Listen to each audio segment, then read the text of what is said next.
ఇన్ని కోట్ల ప్రాణుల్లో ఒక్క వివేచన కలిగినటువంటి వ్యక్తి మానవుడు ఒక్కడే.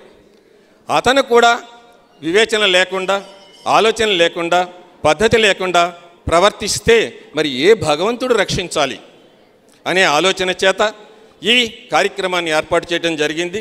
దానికి పెద్ద మనస్సుతో 5-6 నెలల నుంచి వారు బండా వెంకటేశ్వరరావు గారు, కిషోర్ గారు, వారి కుటుంబ సభ్యులు అందరూ కూడా వెంకటేశ్వరరావు గారు వాళ్ళు తండ్రి గారి యొక్క 10వ వర్ధంతి సందర్భంగా ఈ కార్యక్రమాన్ని ఏర్పాటు చేయడం జరిగింది. ఇక్కడ ఇంకో విశేషం ఏమిటంటే గరికపాటి నరసింహారావు గారు ఆయన ప్రవచన కిరీటిగా, మహాసహస్రావధానిగా, సాగరతీర మహాసహస్రావధానం కాకినాడలో అద్భుతంగా మరి అందులో పాల్గొనేటటువంటి అదృష్టాన్ని పొందినటువంటి వాడిని, అలాగే బేతవల్ రామబ్రహ్మం గారు వారికి ధారణా బ్రహ్మరాక్షసుడు. సాధారణంగా రాక్షసుడన్నా బ్రహ్మరాక్షసుడన్నా మన కోపం వస్తుంది. అలాంటిది అందరూ ఆనందం, అంటే ఏ విధంగా అయితే బ్రహ్మరాక్షసుడు పట్టుకుని వదలడో అలాగా ఆయన ఏదైనా సరే ధారణ చేస్తే అది నెల్లాళ్ళు కాదు, సంవత్సరాలు కాదు, 2 సంవత్సరాలు కాదు, 60 ఏళ్ళు 70 ఏళ్ళు వచ్చినా సరే అది ఎప్పుడో 20 ఏళ్ల క్రితం చెప్పినటువంటి పద్యాల్ని కూడా మరి అలా చెప్పగలగటం అంటే మరి చాలా అద్భుతం. మీరందరూ కరతాళ ధ్వనులతోటి ఆ సరస్వతీదేవి ఆయనకి ఇచ్చినటువంటి అనుగ్రహానికి, వారి అమ్మగారు ఆయనకి ఇచ్చినటువంటి అనుగ్రహానికి, మరి మనందరం మరి ప్రభుత్వం కూడా పద్మశ్రీ ఇచ్చి, మరి మామూలుగా ఎంతమంది మనసులో కోరుకుంటుందండి పద్మశ్రీ వచ్చేయాలి, పద్మశ్రీ వచ్చేయాలి, బిరుదు, అది బిరుదు, పద్మశ్రీ అంటే నేను వేరే అంట్లా, బిరుదు అది వచ్చేయాలి అని కోరుకునేటటువంటి పరిస్థితుల్లో పిలిచి ఆయనకి ఇచ్చిందండి. ఎంతోమందిని మరి యువతను కానీ, సంఘాన్ని కానీ, సమాజానికి కానీ ఆధ్యాత్మిక వైపు మరలుస్తూ సాంఘిక ఆచారాల యొక్క విశేషత్వాన్ని, పెద్దల యొక్క గౌరవాన్ని, భాషా గౌరవాన్ని, ఇలాంటివన్నీ కూడా నిలబెట్టేటటువంటి విధంగా కృషి చేస్తున్నటువంటి అద్భుత మనీషి పద్మశ్రీ గరికపాటి నరసింహారావు గారు. మరి ఆయన నేను చాలా చోట్ల నాకు చాలామంది మిత్రులు ఉన్నారు, అదృష్టం కొద్దీ కూడా చాలామంది ప్రవచనకర్తలు మిత్రులుగా ఉన్నారు. ఎప్పటికప్పుడు కొత్త విషయాలు చెప్పాలనే ఆలోచన నాకు అందరిలోనూ ఎక్కువ కనిపించింది ఎవరంటే మన గరికపాటి నరసింహారావు గారి దగ్గరే. మీరు ఏ సభ దగ్గరికి వెళ్ళండి, ఎప్పటికి కూడా లక్షలాది మంది ఆ సప్తఋషుల గురించి కానీ మిగతా వాటి గురించి కానీ మరి చూస్తున్నారంటే మరి చాలా అదృష్టం అనేటటువంటి విషయమే చెప్పాలి. ఆయన మరి ఈ రోజున తల్లిదండ్రుల మీద దయలేక, ఎప్పుడో చెప్పేశారండి, తల్లిదండ్రుల యందు దయలేని పుత్రుండు, పుట్టనేమి వాడు గిట్టనేమి, పద్యాలు వచ్చేస్తాయి, ప్రవర్తన ఉండదు, అన్నీ తెలుసండి మనకి. మరి అలాంటిది కొంతమంది శంఖంలో పోస్తేనే తీర్థం అంటారు కదా, అది వారి చెప్తేనే పడుతుంది అనేటటువంటి ఉద్దేశం చేత పెద్ద మనస్సుతోటి వారి కుటుంబీకులు మరి తప్పనిసరిగా పెద్దలయ్యాడు ఎలా ఉండాలి ఈ ఆలోచనతో తీసుకొచ్చి ఈవేళ ఇంత అద్భుత ప్రసంగాన్ని మనకి ఇప్పిస్తున్నారు. ముందుగా మరి ఇలాంటి ప్రవచనానికి మనం వినటానికి కూడా అదృష్టవంతులు కావాలి. ఎక్కడో రకరకాల యూట్యూబుల్లో చూడొచ్చు, ఇంకో ట్యూబుల్లో చూడొచ్చు, ఎన్నో ట్యూబుల్లో చూడొచ్చు, కానీ ప్రత్యక్షంగా చూసి వెంకటేశ్వర స్వామిని, తిరుమల వెంకటేశ్వర స్వామిని ఎన్ని చోట్ల చూడమండి, ఎలా చూడమండి, కానీ ఒక్క సెకండ్ అయినా 8 గంటల క్యూలో నిలబడి ఒక్క సెకండ్ అయినా ఆ దివ్యమంగళ స్వరూపాన్ని చూసిన ఆనందం మళ్ళా ఒక్క సంవత్సరంలోనే మళ్ళా చూడాలనిపించేటట్టుగా ఉంటుంది. అలాగే వారి ప్రవచనం కూడా చాలా సంతోషం. మరి ఈ 3 రోజులు మళ్ళా శ్రవణ కుమారుడి కథ అది చాలామందికి కొంచెం తెలిసే ఉంటుంది. అది రామాయణంలో అరణ్యకాండలో మరి చాలా ప్రాముఖ్యత సంతరించినటువంటి విషయం. రామాయణం ముందుకు వెళ్ళడానికి కారణమైనటువంటి విషయం అవన్నీ ఆ మహానుభావులు చెప్తారు. ఇంకో ముఖ్యమైన విషయం నేను ఇక్కడ మనవి చేయాలి. గాంధీ గారు ఇంత గొప్పవారు కావడానికి కారణం ఏమిటంటే సత్య హరిశ్చంద్ర నాటకం, శ్రవణ కుమారుడి పితృభక్తి అనే నాటకం. వారింత గొప్పవారు అయ్యి మొత్తం ప్రపంచం అందరి చేత, అందరి జేబుల్లోనూ ఉన్న నోటి మీద బొమ్మగా ఉండిపోయాడంటే ఆయన ఇంత గొప్పవాడు కావడానికి అదే కారణం అని మీకు మనవి చేస్తూ, మరి ఈరోజు ఈ బృహత్తర కార్యక్రమానికి విచ్చేసినందుకు మన అందరి తరఫున మరి బొండా వెంకటేశ్వరరావు గారు మరియు సత్యకిషోర్ గారు వారి కుటుంబ సభ్యులందరి తరఫున కూడా అభివందనాలు తెలియజేసుకుంటూ జ్యోతి ప్రకాశనం తర్వాత ప్రార్థనతోటి కార్యక్రమాన్ని ప్రారంభించుకుందాం. జ్యోతి ప్రకాశనం చేయడానికి మరి గరికపాటి నరసింహారావు గారిని వేదిక మీదకి విచ్చేయవలసిందిగా మీ కరతాళ ధ్వనుల మధ్య కోరి ప్రార్థిస్తున్నాను. జ్యోతి ప్రకాశనం తర్వాత ఒక గరికపాటి నరసింహారావు గారు వేదిక మీద ఉంటారు, మిగిలిన వాళ్ళందరూ కూడా మళ్ళీ వేదిక ముందు వినటానికి ఉంటారు.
పెద్దలు స్థానిక శాసనసభ్యులు పులపర్తి రామాంజనేయులు గారిని ఈ ఆధ్యాత్మిక విషయాల గురించి, మిగతా విశేషాల గురించి చెప్పవలసిందిగా కోరుతున్నాను.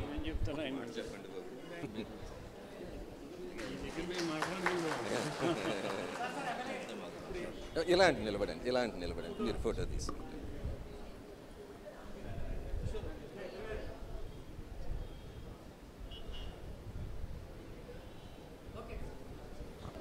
కీర్తిశేషులు బొండా సుబ్బారావు గారి 10వ వర్ధంతి సందర్భంగా మన త్యాగరాజ భవనంలో గరికిపాటి నరసింహారావు గారు ప్రవచన కార్యక్రమం ఏర్పాటు చేయటం జరిగింది. ఈ కార్యక్రమానికి ఇచ్చేసిన పెద్దలు, గౌరవనీయులు, ప్రవచన కిరీటి, మహాసహస్రనామధాని పద్మశ్రీ గరికిపాటి నరసింహారావు గారికి శిరస్సు ఉంచి నమస్కరిస్తున్నా.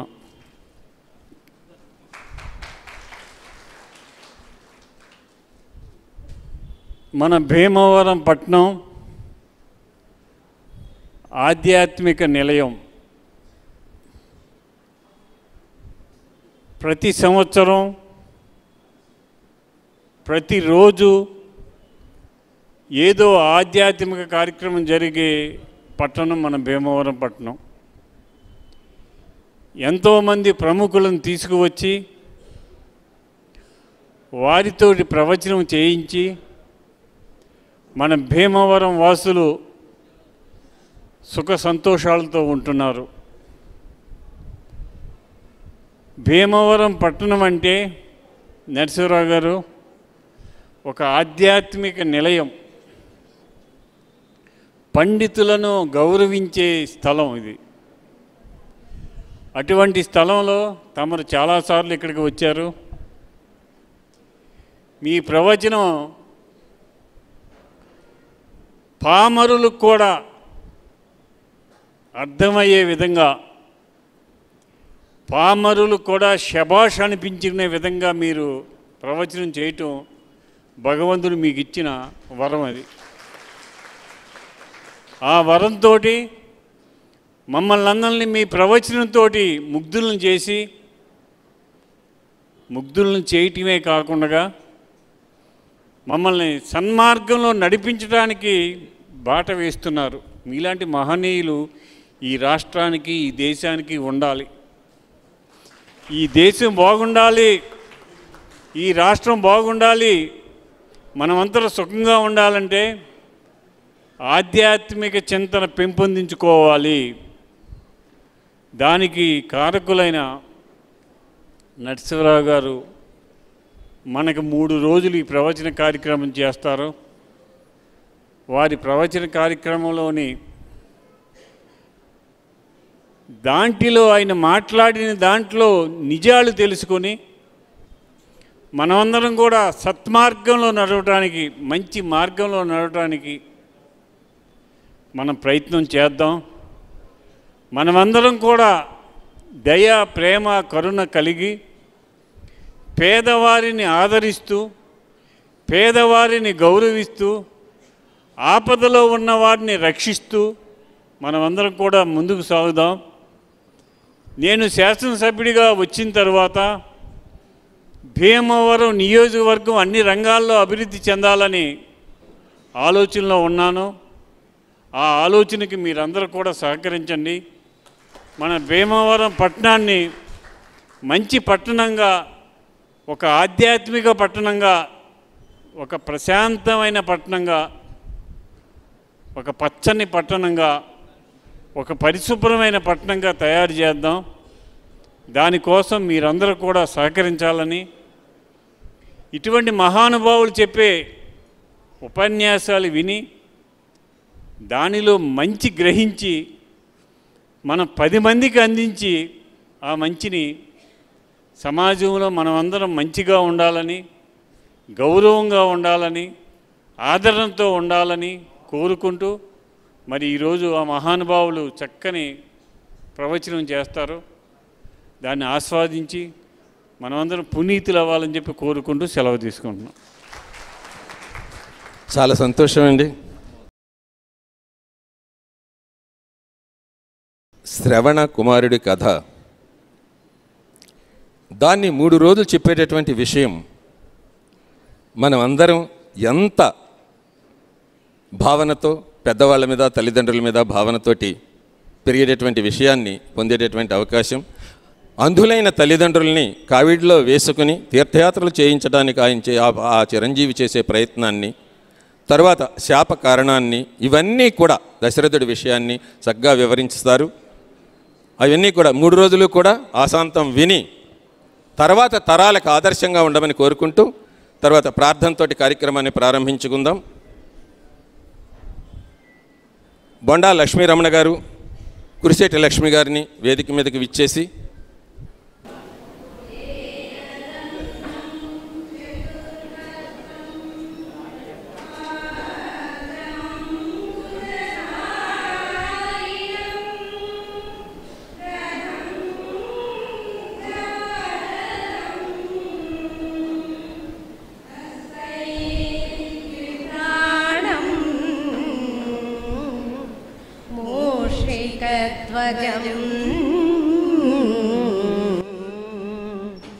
या कुन्देन्दु तुषारहारधवला या शुभ्रवस्त्रान्विता या वीणावरदण्डमण्डितकरा या श्वेतपद्मासना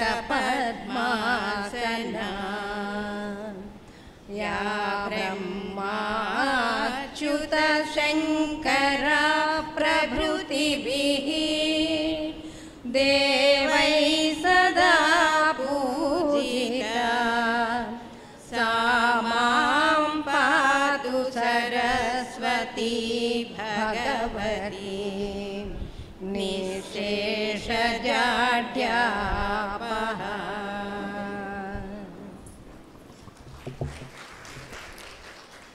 ప్రపంచంలో అన్నీ జయించాలంటే మనం నిశ్శేష జాడ్యాపహ, సరస్వతిది అంటే శేషం లేకుండా, అంటే బద్ధకాన్ని వదిలించేయమంటున్నదండి తల్లి. బద్ధకం వదిలేస్తే అన్నీ వచ్చేస్తాయి. నిశ్శేష జాడ్యాపహ, శేషం అంటే మనకు తెలుసు, నిశ్శేషం అంటే యోగిలో. ఈ జాడ్యం అనే పదం కూడా తెలుగులో ఉపయోగిస్తారు, కానీ అర్థం తెలుసుకుంటాం కొంచెం కష్టం. మరి ఆ సరస్వతీదేవిని అలా ప్రార్థిస్తూ బద్ధకం అందరూ ఎంత చూడండి, ఎన్ని రోజుల నుంచి నిరీక్షిస్తున్నారు, ఎన్ని విషయాలు చేస్తున్నారు వస్తారని. ఆ విధంగా చేసుకుంటూ మరి బొండా వెంకటేశ్వరరావు గారి దంపతులు లీలారత్నకుమారి గారు, అలాగే సత్యకిషోర్ గారు, స్వాతి గారు, మాధవీలత గారు, సందీప్ గారు, రాజు గారు, కృష్ణమోహన్ గారు, ఇలాగా వీళ్ళందరూ కూడా ఇంట్లో ఒక పండగ వాతావరణం. పెళ్ళికి కూడా ఇంత ఆనందపడ్డారో లేదో నాకు తెలియదండి. అంత ఆనందపడుతూ మనందరికీ కూడా విశేషమైనటువంటి విషయాలు కలగాలనే ఆలోచనతో చేస్తున్నందుకు ధన్యవాదాలు తెలియజేసుకుంటూ మరి ఇప్పుడు ప్రవచన కిరీటి, మహాసహస్రావధారి, ధారణా ధురీణులు, పద్మశ్రీ నరసింహారావు గారు, గరికిపాటి నరసింహారావు గారు, ఆ పేరు వింటేనే చాలు మనం అందరం కూడా పులకించేటటువంటి విషయం. వారు వారి ప్రవచనాన్ని ప్రారంభిస్తున్నారు. మరి అమ్మ ప్రార్థనతో ప్రారంభించటం ఆయనకి చాలా విశేషం. మీ అందరి తరఫున కూడా వారికి నమస్కారం చేసుకుంటూ మరి మీ ఒక్క కరతాళ ధ్వనులు ఒక్కసారి అందించినట్లయితే అందరికీ ధన్యవాదాలు. నాకు ఈ అదృష్టం కలిగించినటువంటి భగవంతుడికి, తల్లిదండ్రులకి, గురుదేవులకి, నాకు అత్యంత సన్నిహితులు అనేటటువంటి ఆత్మీయతను పంచినటువంటి మా నరసింహరావు గారికి హృదయపూర్వకమైన ధన్యవాదాలు తెలియజేసుకుంటూ సెలవు. నమస్కారం. భీమవరం త్యాగరాజ భవనంలో జరుగుతూ ఉన్న గొట్టుముక్కల రామకృష్ణ శాస్త్రి గారు రచించిన శ్రావణం అనే కావ్యం, శ్రవణ కుమారుని కథ అనేటువంటి 3 రోజుల ప్రవచనాల్లో మొదటి రోజు ప్రవచనానికి మీకు అందరికీ హృదయపూర్వకంగా స్వాగతం పలుకుతున్నాం. మాతృదేవోభవ. నీకంటెన్ మరి వేరు దేవతలు నన్నీ వేళ కాపాడగా లేకుంటన్. అమ్మా, నీకంటెన్మరి వేరు దేవతలు నన్నీనాడు కాపాడగా లేకుంటన్ భవదీయ పాదయుగమే లీలా విలాస ప్రభాస్తోకం వంశు నిజంబు నమ్మి ఇట కూర్చుంటిన్ గదా. అమ్మా నీకంటెన్మరి వేరు దేవతలు నన్నీనాడు కాపాడగా లేకుంటన్ భవదీయ పాదయుగమే లీలా విలాస ప్రభాస్తోకం వంశు నిజంబు నమ్మియట కూర్చుంటిన్ గదా. గోస్తనీ పాకం బట్టి కవిత్వమిమ్ము జననీ, గోస్తనీ పాకం బట్టి కవిత్వమిమ్ము జననీ భావానుకూలంబుగన్.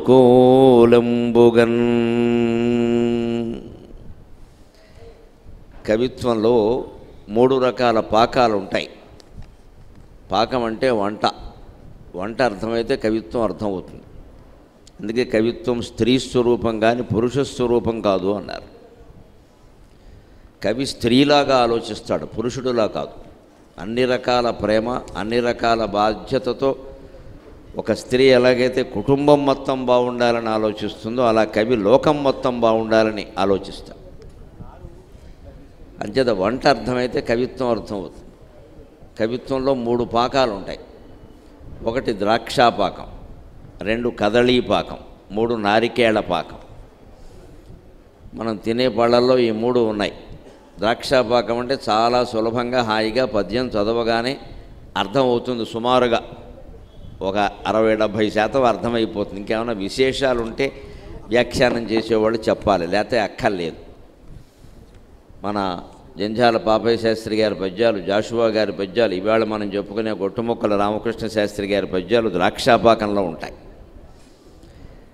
దానికంటే కొంచెం కాస్త చిక్కనైన పాకం కదళీ పాకం, అరటిపండు అన్నమాట. ఎందుకంటే ద్రాక్ష పండు మనం ఇలా నోట్లో వేసుకుంటే కరిగిపోతే ఇంకా దానికేం తొక్క తీసే పనేం లేదు. ఇప్పుడు కొన్ని విత్తనం లేని ద్రాక్ష కూడా వచ్చాయి, సీడ్లెస్ ఫర్ ది మైండ్లెస్ అని, అవి కూడా వచ్చేసి ఒకంగా ఏమీ ఇంకా కష్టపడక్కర్లేదు. అందుకని గింజ బయటకు ఊసేసే పని కూడా ఏమీ లేదు, మింగేయడమే మొత్తం. అందుకని అంత తేలిగ్గా ద్రాక్ష పండు మింగేసినట్టుగా పద్యాలు అర్థం చేసుకోవచ్చు. అది సులభమైన రచన. అంతకంటే కొంచెం కష్టంగా ఉంటుంది కదళీపాకం. అరటిపండు ద్రాక్ష పండు తినట్టు తినడానికి వీల్లేదు, కాస్త తొక్క ఒలవాలి, లోపల పండు తినాలి, తొక్క బయట బారేయాలి. తొక్క కూడా తింటానంటే కుదరదు. కృష్ణ పరమాత్మ తిన్నాడు కానీ మనకు కుదరదు. అలా ఉంటాయి కుదరదు. ఆ మనుచరిత్ర ఇలాంటి పద్యాలు, అలసాని పెద్దల లాంటి వారి పద్యాలు అవి కదళీపాకంలో నడుస్తాయి. కాస్త తొక్క ఒలిచి తిన్నట్టుగా కొంచెం శ్రమ పడితే అర్థం అవుతాయి. ఇక 3వది దానికంటే పైది నారికేళ పాకం అంటారు. కొబ్బరికాయ పచ్చడి అందరికీ ఇష్టమే, కొబ్బరి లౌజు అందరికీ ఇష్టమే. కానీ అది అంత తొందరగా ఏమీ రాదు. చెట్టు మించి బొండం తీసేటప్పుడే జాగ్రత్తగా ఉండాలి. ఎవడో కింద గుండో పగిలే ప్రమాదం కూడా ఉంది సరిగ్గా చూసుకోకపోతే. ఆ పైన ఆ పీచు తీసేటప్పుడు మరింత జాగ్రత్తగా ఉండాలి. గుణపం మనభాగం పైకుండేలా పాతుతారు, ఆ పీచు అంతా తీస్తారు, చెయ్యి పగిలిపోయే ప్రమాదం ఉంది. ఆ పీచు తీశాక మళ్ళీ దాన్ని జాగ్రత్తగా కొట్టాలి. మళ్ళీ 3 ముక్కలైతే ఎవడో అంటాడు లేనిపోను కూడా 2 ముక్కలే కావాలి. దానికి ఒక పెద్ద నైపుణ్యం ఉండాలి. ఆ పైన దాన్ని జాగ్రత్తగా చాకు పెట్టి ముక్కలు తీయాలి. మరి ఈ సన్న చాకు పెడితే రాదు, గట్టి కత్తి పెడితే కుదరదు. అందుకని మధ్య రకం పెట్టాలి. చాలా కథ ఉంది దానికి. ఇంత చేసి ముక్కలు తీశాక అవి మళ్ళీ రోట్లో వేసి రుబ్బాలి, ఇప్పుడైతే మిక్సీలో వేసి తిప్పాలి. ఇంత చేశాక వస్తుంది కొబ్బరికాయ పచ్చడి. కానీ తినడం మానేవా? అలాగే కొన్ని కావ్యాలు నారికేళ పాకంలో ఉంటాయి. విశ్వనాథ సత్యనారాయణ గారి కావ్యాలు సుమారుగా అలాగే ఉంటాయి. ఆముక్తమాల్యద కృష్ణదేవరాయల కావ్యం అలాగే ఉంటుంది. కానీ చదవాలి. కొబ్బరికాయ పచ్చడి తినడానికి కష్టపడినట్టే సాహిత్యవేత్తలైనా ఆ కావ్యాలు అర్థం చేసుకుందుకు కష్టపడాలి. పడితే దాని మాధుర్యం అందుతుంది. ఎందుకంటే దేని మాధుర్యం దానిది. ద్రాక్షపండు రుచి వేరు, అరటిపండు రుచి వేరు, కొబ్బరికాయ రుచి వేరు. అందుకని ఏ పాకానికి ఆ పాకమే. ఇందులో గోస్తని పాకము అంటే ద్రాక్షాపాకం. మనకు తణుకు పక్కనే గోస్తని అనేది ప్రవహిస్తోంది, పొరపాటు ప్రవహించేది ఒకప్పుడు, ఇప్పుడేం లేదు.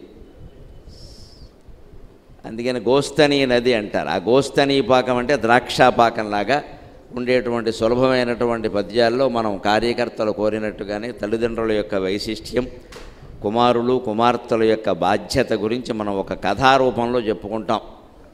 వెంకటేశ్వరరావు గారు కార్యకర్తలు నన్ను కోరగానే ఈ విషయాలు చెప్పాలని అంటే ఊరికే ఏదో పొడి మాటలు చెబితే ఉపయోగం అంటే దానికి ఏదైనా గ్రంథమో కావ్యమో ఆధారంగా చెబితే బాగుంటుంది అని నేనే ఎప్పటి నుంచో చదివి ఇది ఎక్కడైనా చెప్పాలి అని ఎదురు చూస్తున్నా. ఈ మధ్యలో నేను ప్రవచనాల విషయంలో బాగా పెట్టుకున్న నియమం ఏమిటంటే ఎవరైనా అడిగితే ఎక్కడా చెప్పనిదే చెప్పాలి, కొత్తది చెప్పాలి ఖచ్చితంగా.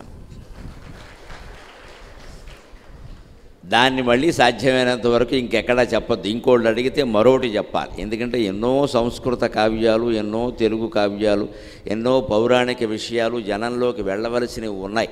అవన్నీ వదిలిపెట్టేసి మనం పాడిందే పాడరా పాచిపళ్ళ దాసరి అని ఎప్పుడూ అదే పాడుతూ కూర్చుంటే వినేవాళ్ళకి ఎలా ఉన్నా చెప్పేవాడికి కూడా విసుగ్గానే ఉంటుంది. అంచేత నాకు మీకు కూడా కొత్తగానే ఉండాలి అంటే ఇదివరకు ఎక్కడా నేను చెప్పనటువంటి కావ్యం చెప్పాలి అని కొట్టుముక్కల రామకృష్ణ శాస్త్రి గారి శ్రావణం అనే కావ్యం ఆధారంగా ఈ 3 రోజులు చెబుతాను. అది పూర్తిగా తల్లిదండ్రుల వైశిష్ట్యాన్ని గురించి, మాతాపితృ సేవ చేస్తే కలిగే ఫలితాన్ని గురించి చెప్పేటువంటి కథే.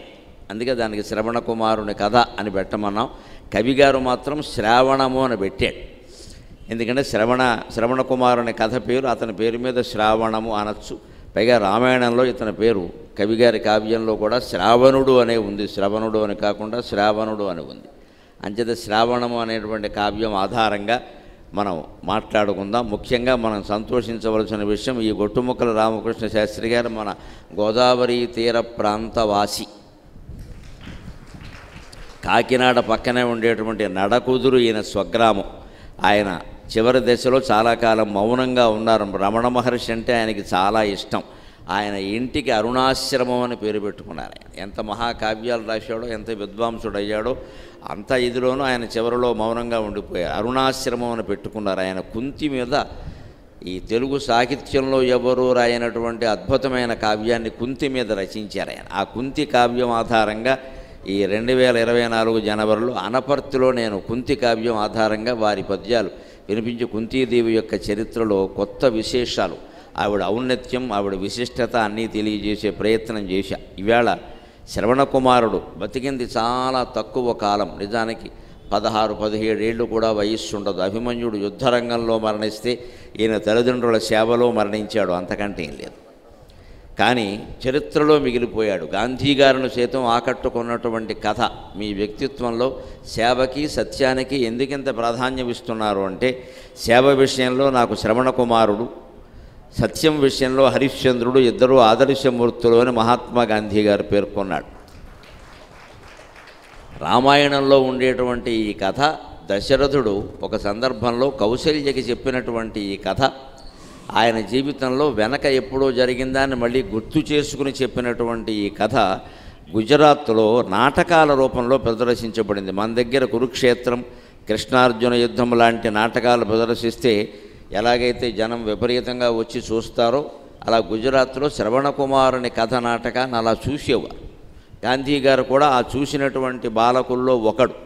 అందుకని ఆయన మీద ఆ ప్రభావం పడింది. ఇప్పటికీ మేము ఇన్ని ప్రవచనాలు చెప్పగలుగుతున్నాం, పద్యాలు పాడగలుగుతున్నాం. ముఖ్యంగా అంటే భీమవరానికి మేము రుణపడి ఉన్నాం, అనుమానమేం లేదు.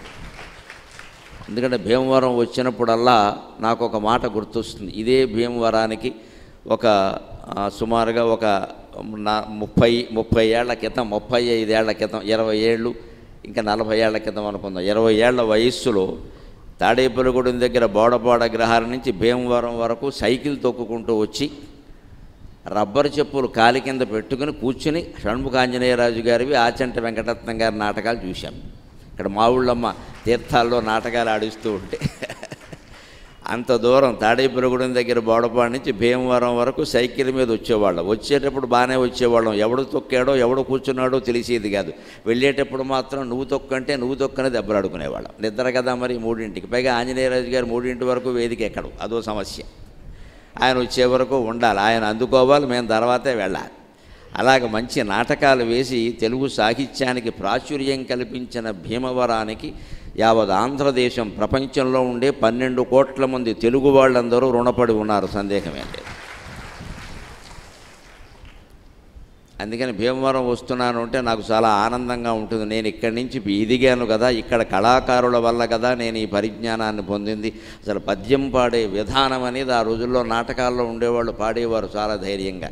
ఆ తర్వాత నేను తెలుగు ఉపాధ్యాయుడు అయ్యాక అదే రకంగా పాడుతూ ఉంటే విద్యార్థులు నన్ను ప్రేమించారు చాలా. ఇలా తెలుగు పద్యం పాడుతుంటేనే చాలా బాగుందండి, అర్థం తర్వాత విషయం అసలు ఎంత బాగుంది. పద్యం ఎప్పుడూ పాడాలి, పద్యాన్ని వచనంలా చదవకూడదు. దాంట్లో ఉండే రసస్ఫూర్తి పోతుంది. ప్రతి పద్యంలో శృంగారమో, కరుణరసమో, వీరరసమో, హాస్యరసమో, బీభత్సమో, భయానకమో, రౌద్రమో, శాంతమో ఏదో ఒక రసం ఉంటుంది. ఆ రసస్ఫూర్తి ఉండాలి అంటే పద్యాన్ని పాడాలి. దానికి సంగీతం అవసరం ఏమీ లేదు.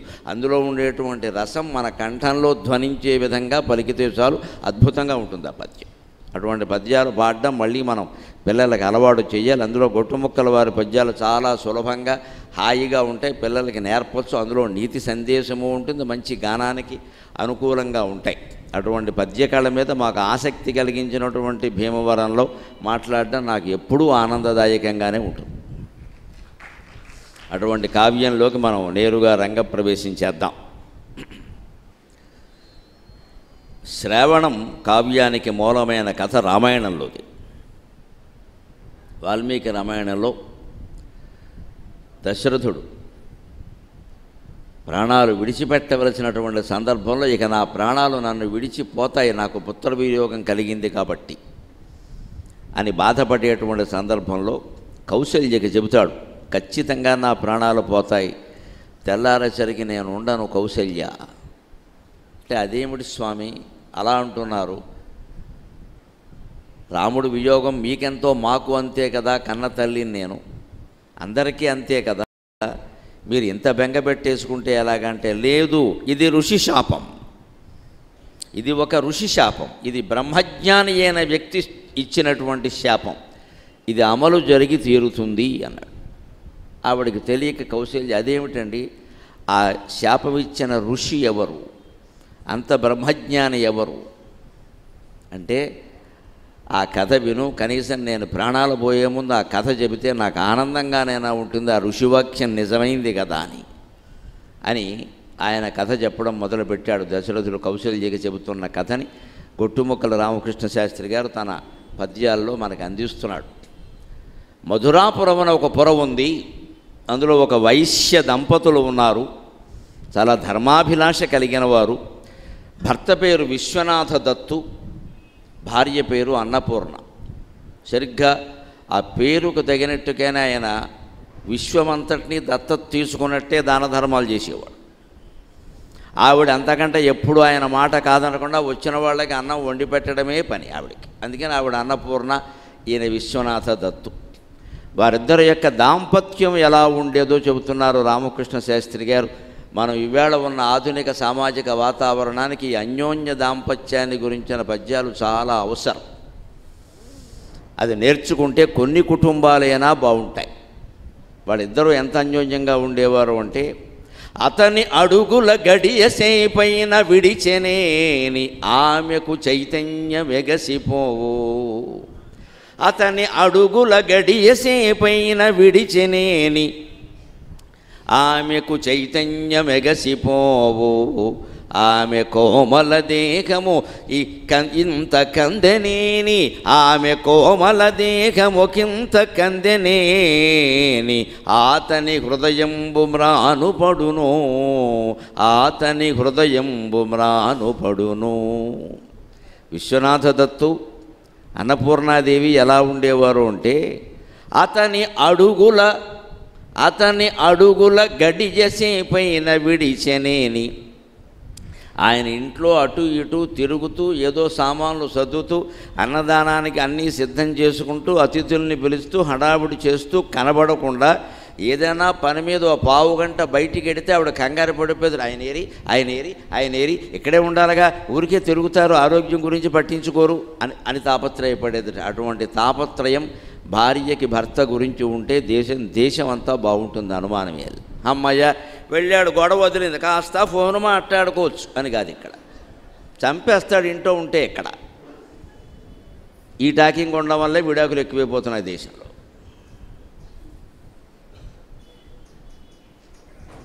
మగాడు ఇంట్లో ఉండాలని ఆడది కోరుకోవాలి. తాను ఇంట్లో ఉండేలా ఉండాలి వాతావరణం, అలాంటి వాతావరణాన్ని నేనే సృష్టించాలి అని మగాడు అనుకోవాలి. అందుకోసం ఈ కావ్యం ఎంచుకున్నాను నేను. వీళ్ళ ఎవరికి వారు విచిత్రంగా మనం సమూహంలో ఒంటరి వాళ్ళుగా ఉన్నామండి. ఆశ్చర్యకరంగా సమూహమే ఇంట్లో ఉన్నాం, కానీ ఎవరికి వారే ఒంటరి. ఇద్దరు ఫోన్లోనే కూర్చొని, ఇద్దరు సోఫాలోనే కూర్చుని ఉంటారు. వీరు ఫోన్లో వీరుంటారు, వారి ఫోన్లో వారు ఉంటారు. ఎవరికి వారే సోఫా తీరే. వీరు ఏం చూస్తున్నారో, ఎవరికి వాట్సాప్లు పంపిస్తున్నారో, ఏం గొడవ జరుగుతుందో ఆయనకి తెలియదు. ఆయన ఏం చూస్తున్నాడో, ఎవరికి పంపిస్తున్నాడో ఈవిడికి తెలియదు. ఎప్పుడు కొంపలంటుకుపోయాకే తెలిసేది. వీళ్ళిద్దరిని ఈ రకంగా చూసిన పిల్లలు చిన్నప్పుడు ఏదైనా 5 ఏళ్ల వరకో 10 ఏళ్ల వరకో తల్లిదండ్రులు అంటే గోకుతూ పీకుతూ ఉంటారు. 16 ఏళ్ళు వచ్చా గోకరు, తలుపేసుకుని వాళ్ళు వాట్సాప్లు పంపిస్తారు. అయిపోయింది మొత్తం. ఇక్కడ నీ ఆసక్తి పిల్లల మీద లేనప్పుడు పిల్లల ఆసక్తి నీ మీద కూడా ఉండదు సహజంగా. అందుకే నేర్చుకోవాలి ఇటువంటి దాంపత్యాలు. ఇవి పాతకాలం అండి, ఆ రోజులు వేరండి. ఏమి లేదండి, ఆ రోజులు మళ్ళీ వస్తాయి, అనుమానం ఏం లేదు. ఇక్కడ ఏ రోజులైనా మళ్ళీ వస్తాయి. ఎప్పుడూ కాలం చక్రం లాంటిది, దయచేసి గుర్తుపెట్టుకుందాం. ఆశావాదంతో ఉందాం. కాలం నిచ్చెన కాదు. పాశ్చాత్యులు కానీ ఇతర శాస్త్రజ్ఞులు కానీ కాలాన్ని నిచ్చెన అన్నారు. రేడియో అన్నారు, టీవీ అన్నారు, ఏదో ఫోన్ అన్నారు, అక్కడి నుంచి యూట్యూబ్ అన్నారు. ఇలా పెరుగుతోంది కదండి అన్నారు. ఎన్ని పెరిగినా మళ్ళీ గమనించండి, మా ప్రవచనాలు FM రేడియోలో వింటున్న వాళ్ళు చాలామంది ఉన్నారు ఇక్కడ. మరి ఏమైంది, ఎక్కడికి పోయింది? అందుకని ఎంతసేపు ప్రవచనాలు వినాలంటే నిజంగా ఆడియో వినడమే మంచిదండి. అది అలా మోగుతూ ఉంటుంది. ఓ పక్కన భార్యని మీ పనులు చేసుకోండి. ఎందుకు ఆపాలి? మనకి వాక్యాలు కదా కావాల్సింది. ఈ అన్యోన్యం పెరగాలంటే ఒకరి గురించి ఒకరి తాపత్రయం ఉండాలి.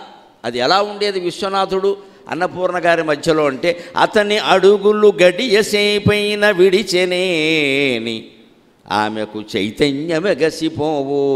ఆయన ఒక్క 10 నిమిషాలు అక్కడ కనపడకపోతే ఆవిడ ప్రాణాలు పోయినట్టే ఉంటాయి. ఏమైపోయారు అంటే ఆవిడ ధైర్యం అంతా ఎక్కడ ఉంది అంటే ఆయన ఇంట్లో ఉండడం మీద ఆధారపడింది. ఆయన అక్కడ ఉంటే చాలు, ఏ పని చేయకపోయినా చాలు, అలా కూర్చుంటే చాలు, నేను చూసుకుంటాను, ఆ పెద్ద మనిషి అక్కడ ఉంటే చాలు.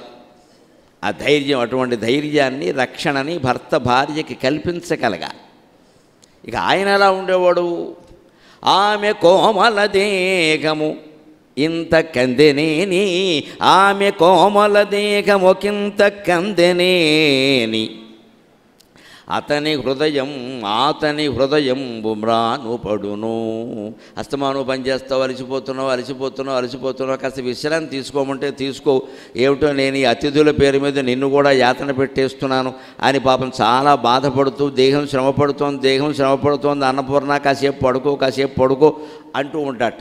ఆవిడ శరీరం, కోమలమైన శరీరం ఎక్కడ కందిపోతుందో అని అతని హృదయం మరాను పడుతుందట. దిగ్భ్రమకి లోనై మాట్లాడుతూ ఉంటాట. అంత శ్రమ పడకు, ఏదో చేద్దాం, మనకి డబ్బుకు లోటు లేదు కదా, నౌకర్లను పెట్టుకుందాం, కాస్త సుఖంగా. ఏదోనండి, నౌకర్లు చేస్తే మనకి తృప్తి ఉంటుందా? వచ్చిన వాళ్ళకి మనమే వండి పెట్టాలి. కానీ అలా ఆలోచించేటువంటి ఇల్లాళ్ళు ఎప్పటికీ ఆంధ్రదేశంలో ఉండబట్టే ఇంకా వానలు కురుస్తున్నాయమ్మా, ఆలోచించాల్సిన విధానం అది. శ్రమ పడొద్దు అని భర్త చెప్పాలి. ఆ మాత్రం శ్రమ పడకపోతే ఇంకెలా ఉంటామండి, ఒళ్ళు పెరిగిపోతుంది ఊరికే అని మనం అలా. ఎంత చచ్చి చెడుతున్నా గుర్తింపే లేదు అని సాగతీతలు పనికిరావు. ఇక్కడ గుర్తింపు ఎప్పుడూ మనకి మనం గుర్తింపించుకోవాలి. మన పనిలో మనం ఆనందం పొందాలి. భర్త సహా, భార్య సహా ప్రపంచంలో ఎవరైనా మెచ్చుకోవడం అనేది మనకు ఆనందం కాకూడదు. మన పనిలోనే మనం ఆనందం పొందాలి. అప్పుడు అందరము ఆనందంగానే ఉంటాం, అన్ని వేళలా ఆనందంగానే ఉంటాం. భగవద్గీత మొత్తం సారాంశం ఇదే. కర్మణ్యేవాధికారస్తే మా ఫలేషు కదాచ. మనం ఎందుకు ఆనందంగా ఉండలేకపోతున్నామంటే ప్రతిదానికి ఫలితం కోరుతున్నాం మనం. ప్రతిదానికి అసలు ఏదైనా నోమో వ్రతమో చెప్పగానే దీనికి ఫలితం ఏంటంటే, ఏ ఫలితం ఉండదమ్మా, నోము చేయవా? ఏ ఫలితం కోసం అన్నం తింటున్నావు? ఎక్కడ? ఏ ఫలితం కోసం స్నానాలు చేసి కాలకృత్యాలు తీసుకుంటారు? అన్నిటికీ ఫలితాలు ఉంటాయా? ఎందుకు నేర్చుకోవాలి ఫలితాలు అసలు? అందుకే ఫలితాలు చెప్పేవాళ్ళు, మాయ చేసేవాళ్ళు ఎక్కువైపోయారు. ఈ పుస్తకం చదివితే చాలు, వింటే చాలు, అక్కడికి ఎడితే చాలు, మునిగితే చాలు, తేలితే చాలు, అంటే చాలు, అంటే చాలు, ఏమీ ఉండదు, ఆయాసం వస్తుంది నీకు. ఈ 3 రోజులు మీరు విన్నటువంటి ప్రవచనాన్ని వింటే సరిపోదండి, దీన్ని మననం చేసుకోవాలి, మీ జీవితానికి అన్వయించుకోవాలి. అవసరమైన సమయంలో ఖచ్చితమైన ధైర్యంతో ఆచరణలో పెట్టాలి. అప్పుడే ఇది మీకు ఉపయోగం. లేదా నాకు ఉపయోగం కానీ మీకేం ఉపయోగం? నాకు సన్మానమైనా చేస్తారు, మీకేం చేస్తారు? ఇక్కడ మీకు ఉపయోగపడాలంటే ఇంతమంది, ఇన్ని వందల మంది ఇక్కడ కూర్చుని క్రిక్కిరిసిపోయి ఉంటున్నారు కాబట్టి దాన్ని ఆచరించాలి. అప్పుడు సుఖంగా ఉంటాం ఖచ్చితంగా మనం.